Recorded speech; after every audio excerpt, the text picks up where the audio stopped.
Hello दोस्तों, क्या हाल है। तारीख आज 2 दिसंबर 2025 दिन मंगलवार, हिंदी तिथि द्वादशी। और आइए बात करते हैं आज के मुख्य समाचार में। देश भर की तमाम बड़ी खबरों पर नजर डालते हैं।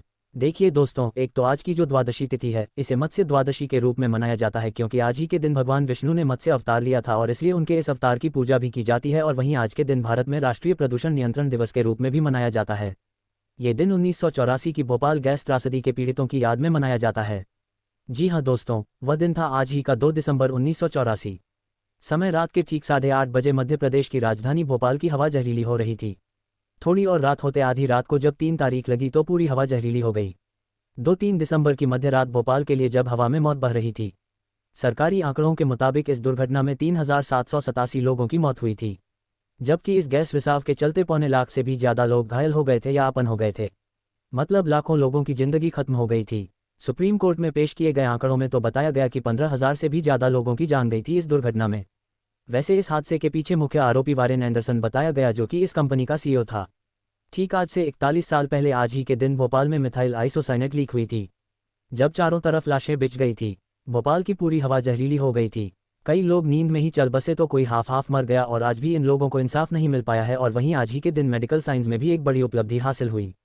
दुनिया का पहला आर्टिफिशियल हार्ट ट्रांसप्लांट भी किया गया और आज के दिन वर्ल्ड कंप्यूटर लिटरेसी डे के रूप में भी मनाया जाता है। चलिए आज के कुछ कार्यक्रम भी देख लेते हैं। राजस्थान के मुख्यमंत्री भजन लाल शर्मा आज 2 दिसंबर को दिल्ली जाएंगे। आधिकारिक कार्यक्रम तो जारी नहीं हुआ है, लेकिन कैबिनेट फेरबदल की अकलें तेज हो रही है। वहीं भारतीय किसान यूनियन भी बड़े प्रदर्शन की घोषणा की है। आज 2 दिसंबर को कलेक्टेड घेरने की तैयारी की जा रही है और कांग्रेस ने भी इसको समर्थन दिया है। छत्तीसगढ़ के बस्तर संभाग में किसानों की आर्थिक स्थिति का संकट और फसलों की लागत बढ़ती और बाजारों में उचित मूल्य नहीं मिल रहा। इस वजह से किसानों ने आज 2 दिसंबर को यह विरोध प्रदर्शन करने का फैसला किया। वहीं उत्तर प्रदेश के मुख्यमंत्री योगी आदित्यनाथ की भी आज 2 दिसंबर को कैबिनेट बैठक होगी। इसमें 20 अहम प्रस्तावों पर मुहर लग सकती है। चलिए दोस्तों, अगला अपडेट देखिए आज की कुछ लॉन्चिंग। मारुति कंपनी अपनी इलेक्ट्रिक कार एवरेटर लॉन्च करने जा रही है आज 2 दिसंबर को और यह मारुति की पहली इलेक्ट्रिक कार होगी। कंपनी ने दावा किया कि फुल चार्ज में 500 किमी चलेगी। ऑल व्हील ड्राइव ऑप्शन मिलेगा और लेवल 2 जैसे एज सेफ्टी फीचर्स भी मिलेंगे। इसमें 2 बैटरी पैक वाले ऑप्शन आएंगे और कंपनी आज इसे लॉन्च करने जा रही है। और मोबाइल फ़ोन लॉन्चिंग पर भी खबरें हैं दोस्तों। आज 2 दिसंबर को Vivo X300 और Pro दोनों स्मार्टफोन भी लॉन्च होंगे। हालांकि इनकी अनुमानित कीमत काफ़ी ज़्यादा हो सकती है। वैसे इस महीने दिसंबर में भी 1,000 रुपये से लेकर 1 लाख रुपये तक के स्मार्टफोन आएंगे। तो कब की इनकी लॉन्चिंग होगी मैं आपको बताता रहूँगा अपडेट। चलिए फिलहाल देखिए अगली खबर। एसआईआर मुद्दे को लेकर भी आज 2 दिसंबर को सुप्रीम कोर्ट में सुनवाई होगी। केरल, तमिलनाडु और बंगाल इन राज्यों ने जो एसआईआर प्रक्रिया पर रोक लगाने की याचिका लगा रखी है, तो इन राजनीतिक दलों की याचिका पर सुप्रीम कोर्ट ने सुनवाई की तारीख तय की है। कुछ की सुनवाई आज होगी। तमिलनाडु की 4 तारीख को और पश्चिम बंगाल की 9 तारीख को सुनवाई होगी। वहीं ग्रेटर नोएडा में 1 और 2 दिसंबर को एसआईआर के लिए 500 स्पेशल कैंप भी लगाए जा रहे हैं, जहां वोटर लिस्ट की हर समस्या का समाधान होगा। और वैसे अभी एक दिन पहले तो आपको पता होगा, चुनाव आयोग ने एसआईआर की डेडलाइन भी 7 दिन बढ़ा दी है।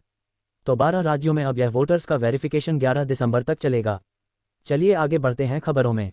देखिए आप अगला अपडेट। सरकार ने सुविधा बढ़ाने के लिए बड़ा कदम उठाया है। पेंशनर्स को अब मिलेंगे सभी अपडेट सीधे मोबाइल और ईमेल पर भी। जी हाँ, दरअसल केंद्र सरकार ने पेंशनर्स की सुविधा और पारदर्शिता बढ़ाने के लिए यह अहम कदम उठाया है। अब पेंशन से जुड़े जितने भी अपडेट्स होंगे ना, चाहे आपके पेंशन खाते में पैसे जमा होते हैं या जो कुछ भी, जैसे पेंशन क्रेडिट होते ही आपको ईमेल, एसएमएस और व्हाट्सएप पर स्लिप भेज दी जाएगी। एसएमएस अलग मिल जाएगा। तो ये सरकार का नया प्लान है। और वहीं दोस्तों, बैंकों के लोन और एफडी पर भी चौंकाने वाली रिपोर्ट सामने आ रही है। देखिए नुकसान का खेल खेल रहे हैं बैंक। बीते महीने अक्टूबर में नए कर्जों पर 0.18% तक ब्याज बढ़ाया।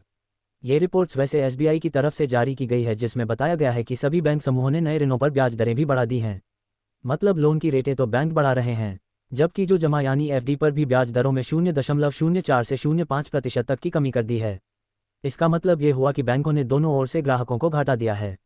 एक तरफ लोन महंगा कर रहे हैं, दूसरी तरफ एफडीआरडी जमा रकम का ब्याज भी कम कर रहे हैं, है ना। मतलब आरबीआई ने, जो भारतीय रिजर्व बैंक ने रेपो रेट में भारी कटौती की है, उसके बावजूद भी कर्ज लेने वाले ग्राहकों को इसका बुरा फायदा नहीं मिल पा रहा है।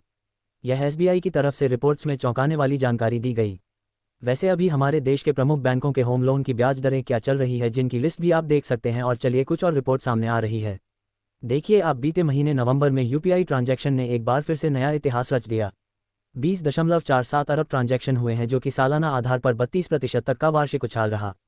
नवंबर में यूपीआई के जरिए कुल 26 लाख करोड़ से भी ज़्यादा का लेन देन हुआ। 2,047 करोड़ ट्रांजैक्शन हुए हैं, 32% ग्रोथ के साथ। और HSBC की भी एक रिपोर्ट देखिए। भारत का मैन्युफैक्चरिंग PMI भी बीते महीने नवंबर में 56.6 पर रहा।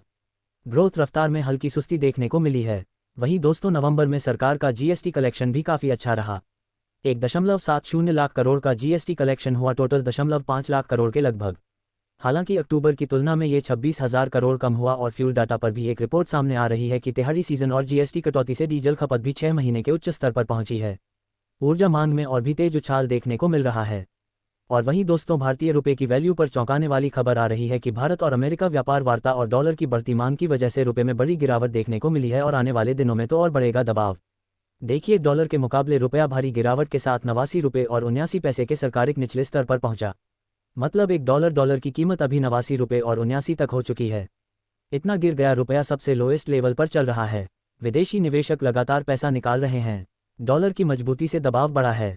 तो जब भी रुपये में गिरावट देखने को मिलती है तो इसके कुछ फायदे और कुछ नुकसान दोनों होते हैं, जिनका कंपैरिजन भी आप देख सकते हैं। और वहीं भारत की इंडस्ट्रियल ग्रोथ पर भी एक रिपोर्ट आ रही है कि बीते 14 महीनों के बीच सबसे निचले स्तर पर चल रही है IIP ग्रोथ रेट। बीते महीने अक्टूबर में तो सिर्फ